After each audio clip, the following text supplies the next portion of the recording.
उच्चिष्ट एवं निम्निष्ठ में एक्सरसाइज का सवाल नंबर 11। एक वर्गाकार आधार की खुली टंकी टिन से बनानी है जिसकी धारिता 108 घन मीटर हो। धारिता मतलब होता है आयतन, मतलब टंकी का जो आयतन है वह 108 घन मीटर है। यदि उसको बनाने में कम से कम टिन की चादर लगानी है। टिन की चादर हमको कम से कम प्रयोग करनी है, मतलब न्यूनतम या निम्निष्ठ। तो जो चादर लगानी होती है वो चादर हम कहाँ लगाएंगे? चादर हम लगाते हैं पृष्ठों में। कहाँ लगाते हैं? जो टंकी बनाएंगे उसके जितने पृष्ठ होंगे उनमें हम चादर लगाएंगे, तब उसकी माप ज्ञात कीजिए। तो जो चादर लगानी है उसकी लंबाई, चौड़ाई, ऊंचाई क्या होगी ये हमको ज्ञात करना है और दिखाना है कि जो चादर लगेगी वो कम से कम लगेगी, मतलब न्यूनतम लगेगी। तो चादर का क्षेत्रफल न्यूनतम होगा ये दिखाना है। तो इसमें जो टंकी है, टंकी कैसी है? टंकी दी गई है एक वर्गाकार आधार की है और जो कि खुली टंकी है। कैसी है? खुली टंकी, मतलब इसका जो ऊपर का भाग होगा वो खुला रहेगा। खुला रहेगा मतलब ऊपर ढक्कन नहीं लगा हुआ है, ऊपर वाला भाग खुला है।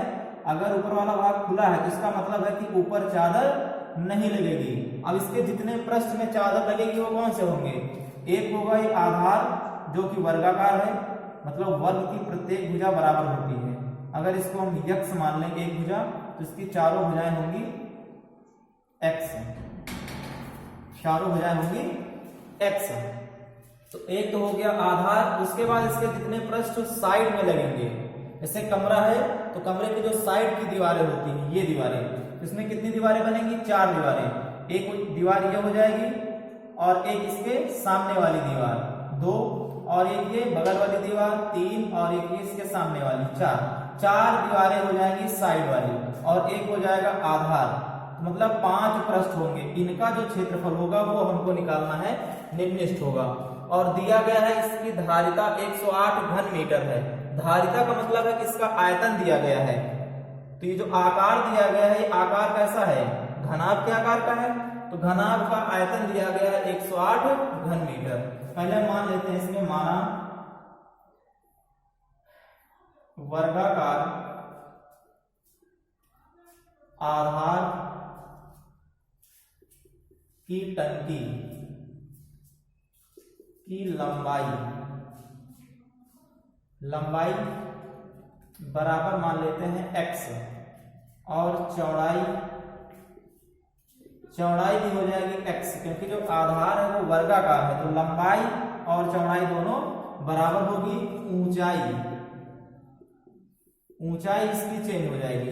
ऊंचाई ये है इसकी, तो ऊंचाई हम मान लेते हैं h है। ऊंचाई क्या है? h। ये हो जाएगा h। अब टंकी का आयतन या टंकी की धारिता बराबर दिया है 108 घन मीटर। टंकी की धारिता या टंकी का आयतन होता है, मतलब घनाभ का आयतन, लंबाई गुणे चौड़ाई गुणे ऊंचाई। तो लंबाई गुणे चौड़ाई गुणे ऊंचाई बराबर 108।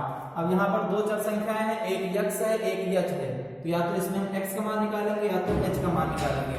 जैसे हम मान निकाल लें इससे h का, तो h बराबर आएगा 108 बटे x गुणे x हो जाएगा x स्क्वायर। तो यह आ गया h का मान। इसका मान आ गया h का। इसको हम मान लेंगे समीकरण a। अब हमको दिखाना है कि इसमें जो चादर लगेगी वो कम से कम लगेगी, मतलब चादर का क्षेत्रफल जो होगा वो न्यूनतम होगा। तो चादर का क्षेत्रफल टंकी को बनाने में लगने वाली चादर का क्षेत्रफल, इसको हम लिखते हैं ए से। क्षेत्रफल ए बराबर, तो इसमें इसका क्षेत्रफल क्या होगा? चादर का क्षेत्रफल। तो इसमें जितने पृष्ठों में चादर लग रही है उसका हम क्षेत्रफल निकाल लेंगे, तो चादर का क्षेत्रफल निकल आएगा। तो पहले तो आधार में, तो आधार का क्षेत्रफल हो जाएगा लंबाई गुणे चौड़ाई, मतलब वर्ग है तो हम सीधा भुजा स्क्वायर लगा सकते हैं। वर्ग का क्षेत्रफल भुजा स्क्वायर या फिर लंबाई गुणे चौड़ाई, तो हो जाएगा x into x, x square, या वर्ग का क्षेत्रफल, प्लस अब इसमें बाकी जो साइड वाले पृष्ठ हैं 4 पृष्ठ हैं, इनको जोड़ देंगे तो पहले पृष्ठ का क्षेत्रफल क्या होगा। मान लीजिए हम ये वाला पृष्ठ ले रहे हैं, इसका नाम लिख देते हैं A B C D, A B C D. इसका क्षेत्रफल क्या होगा, लंबाई गुणे चौड़ाई, मतलब x गुणे h हो जाएगा, x गुणे h।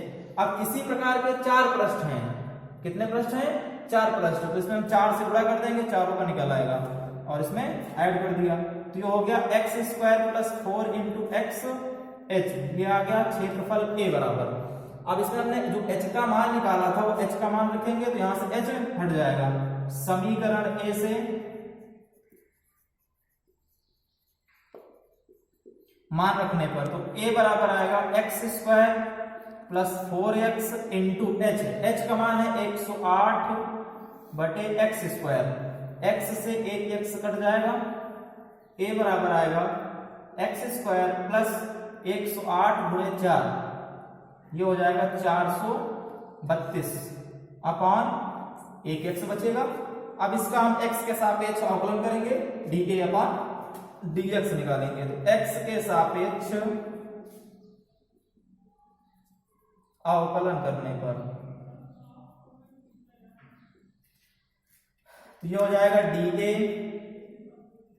अपॉन dx बराबर x स्क्वायर का अवकलन होगा 2x, x स्क्वायर का अवकलन 2x प्लस 432 बटे x, 432 बटे x में 432 क्या है, अचर संख्या, तो 432 हो जाएगा इंटू यहां बचेगा 1 अपॉन x, 1 अपॉन x का अवकलन क्या होता है, अगर इसको हम चेंज कर दें x की पावर -1 में, ये ऊपर जाएगा माइनस हो जाएगा, इसका अवकलन करेंगे तो आएगा -1 x की पावर -2, मतलब -1 upon x square, -1 upon x square हो जाएगा।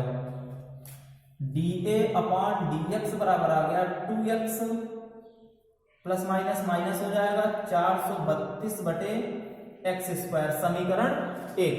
अब इसका हम पुनः x के सापेक्ष अवकलन करके d2a अपॉन dx स्क्वायर निकालेंगे, पुनः x के सापेक्ष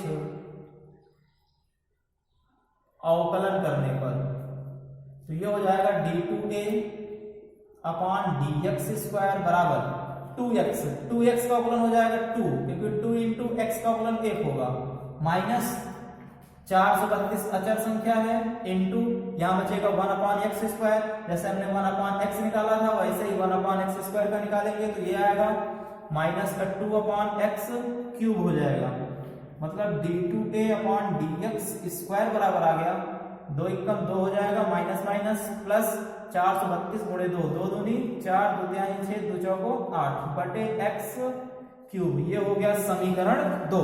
अब फलन के उच्चिष्ट अथवा निम्निष्ठ मान के लिए, फलन के उच्चिष्ट अथवा निम्निष्ठ मान के लिए समीकरण 1 में dA अपॉन dx बराबर 0 रखने पर, dA अपॉन dx बराबर 0, तो पहले समीकरण में रखेंगे तो क्या आएगा 2x माइनस 432 बटे एक्स स्क्वायर बराबर 0 हो जाएगा। पक्षांतर कर देंगे तो 2x बराबर क्या आएगा, माइनस का उधर जाएगा प्लस हो जाएगा, 432 बटे एक्स स्क्वायर आएगा, भाग में है पक्षांतर करेंगे गुणा में आएगा, एक्स स्क्वायर इंटू एक्स, ये हो जाएगा एक्स क्यूब, 2 यहां गुणा में है तो ये भाग में चला जाएगा, 432 बटे 2 हो जाएगा, 2 दूनी 4, 2 एकम 2, 2 छाक 12, एक्स क्यूब बराबर आ गया 216, तो x बराबर क्या आएगा, 3 करणी 216, 3 करणी का मतलब है घनमूल, 216 का घनमूल कितना होता है, 6 होता है, क्योंकि 6 गुणे 6 गुणे 6 3 बार करेंगे तो 216 आएगा, तो यहां पर x का मान आ गया 6। अब x बराबर 6, x बराबर 6 समीकरण 2 में रखने पर, x बराबर 6 समीकरण 2 में रखेंगे, समीकरण 2 दिया गया है d2a upon dx square, d2a upon dx square बराबर 2 प्लस 864 बटे एक्स क्यूब, एक्स का मान 6 है, 6 का क्यूब करेंगे तो हो जाएगा 6 गुणे 6 गुणे 6, 3 बार पूरा हो जाएगा। इसको काटेंगे तो आएगा 6, 6 कम 6, यहाँ पर 2 बचेगा, 26 हो जाएगा, 6 24, फिर 2 बचेगा, 6 24, फिर 6 से काट दो, 6 दूनी 12, यहाँ पर 2 बचेगा, 24 हो जाएगा, 6 24, फिर 6 से कट जाएगा, 6 24, मतलब d2a/dx स्क्वायर बराबर आ गया 2 + 4 बराबर 6, जो कि धनात्मक है। धनात्मक है इसका मतलब क्या है कि जो क्षेत्रफल होगा वो निम्निष्ठ होगा। अतः टंकी को बनाने में लगने वाली चादर का क्षेत्रफल कम से कम या निम्निष्ठ होगा। अब उसके बाद हमको इसमें माप निकालनी थी। माप मतलब भुजाओं के मान। तो भुजाएं लंबाई और चौड़ाई के बराबर हैं, तो x का मान हम निकाल चुके हैं, x बराबर 6 आया है। अब हमको h का मान प्राप्त करना है। तो समीकरण a में जो समीकरण हमारा a बना था h बराबर 108/x², वहां पर हम x का मान रखेंगे, x बराबर 6। समीकरण a में रखने पर समीकरण a था h बराबर 108/x², तो h बराबर हो जाएगा 108/x²। x का मान है 6, तो 6 का स्क्वायर या 6 गुणे हम 6 लिख सकते हैं। 6 से काट दो, 6 कम 6, 6 कम 6, यहाँ पर 4 बचेगा, 48 तो हो जाएगा 6, 48, 6 कम 6, 6 18, मतलब h बराबर आ जाएगा 3। अतः टंकी की लंबाई बराबर